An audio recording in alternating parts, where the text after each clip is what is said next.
প্রিয় ভিউয়ার্স, আমরা চলে এলাম সেই গাজীপুর থেকে সেই ঢাকা সাভার স্মৃতিসৌধে। আপনাদের একটু ঘুরে দেখানোর জন্য এলাম, আর আমরা ঘুরতে এলাম। যারা দেখতে পারছেন প্রিয় ভিউয়ার্স, আমরা অলরেডি সেই সাভার স্মৃতিসৌধে প্রবেশ করে ফেলেছি। আসলে আমরা একটু লেট করে ফেলেছি, কারণ আমাদের আর একটু আগে আসার দরকার ছিল। কারণ এখানে 5টার সময় গেট লাগিয়ে দেওয়া হয় এবং 5:30টার পরে ভিতরে লোকজন বের করে দেওয়া হয়, গেট বন্ধ করে দেওয়া হয়। আসলে আমরা সময় নিয়ে বেরিয়েছিলাম, কারণ গাড়ির যানজটের কারণে আমরা লেট করে ফেলেছি। আপনারা যারা আসবেন সাভার স্মৃতিসৌধে ঘোরার উদ্দেশ্যে, তারা অবশ্যই একটু সময় নিয়ে আসবেন। 2:30 থেকে 3টার মধ্যে ভিতরে প্রবেশ করার জন্য একটু চিন্তা নিয়ে আসবেন, তাহলে আশা করি সেই সাভার স্মৃতিসৌধের সম্পূর্ণ জায়গাটি আপনারা ঘুরে ফিরে দেখতে পারবেন।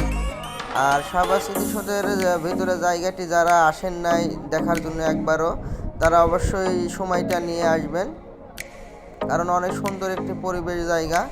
আর ভালো লাগবে আপনাদের। একটু শান্তির নিবিড় নেওয়ার জন্য যদি আসতে চান, তারা অবশ্যই সাভার স্মৃতিসৌধে আসবেন, কারণ এখানে অনেক মানুষের সমাগম থাকে। আর বিশেষ করে যারা ঈদের ছুটিতে বাড়ি যান না এবং কাজে ব্যস্ততার কারণে অনেক সময় ঘোরাফেরা করা হয় না, তারা অবশ্যই সরকারি বন্ধের দিন অথবা ঈদের ছুটির মধ্যে আসবেন। দেখবেন এখানে অনেক মানুষের সমাগম, প্রায় হাজার হাজার মানুষ।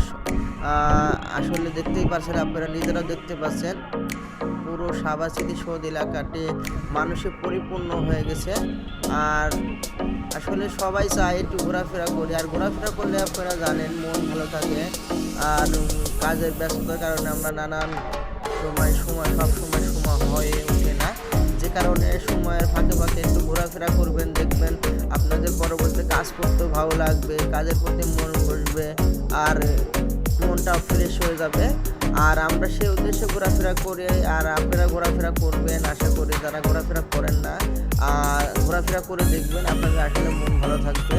ব্যস্ত তো মানুষ থাকবেই, আর কাজ তো সবারই থাকবেই, তার ফাঁকে ফাঁকে একটু ঘোরাফেরা করবেন, মন ভালো হয়ে যাবে। আশা করি আপনারা যারা সাভার স্মৃতিসৌধে একবারের জন্য আসেন নাই ঘোরার উদ্দেশ্যে, তারা অবশ্যই একবার হলেও সাভার স্মৃতিসৌধে আসবেন, ঘোরাফেরা করবেন, আপনাদের মন ভালো হয়ে যাবে।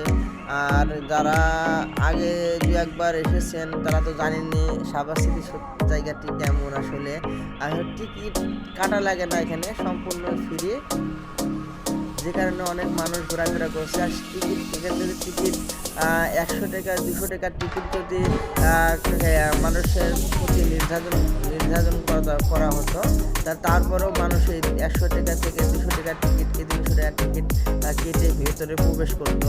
অনেক সুন্দর একটি জায়গা, যা সরকারিভাবে এখানে সম্পূর্ণ ফ্রি করে দেওয়া হয়েছে, বিনামূল্যে প্রবেশ ফ্রি। আপনারা আসবেন, ঘোরাফেরা করবেন, অনেক ভালো লাগবে।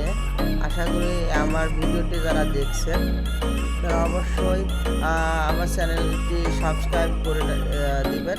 যারা এখনও চ্যানেলটি সাবস্ক্রাইব করেন না, অবশ্যই সাবস্ক্রাইব করে দেবেন, আর লাইক শেয়ার কমেন্টস করবেন যে আপনাদের এই ধরনের ভিডিও দেখতে কেমন লাগে।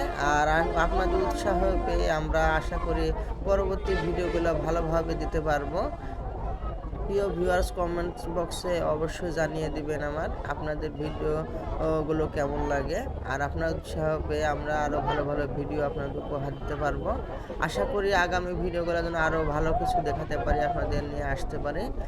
সবাই আমার জন্য দোয়া করবেন, আর আপনারাও ভালো থাকবেন প্রিয় ভিউয়ার্স। আর অবশ্যই আশা করি সেই সাভার স্মৃতিসৌধে আসবেন, ঘোরাফেরা করবেন, ভালো থাকবেন, সবাই ভালো থাকবেন।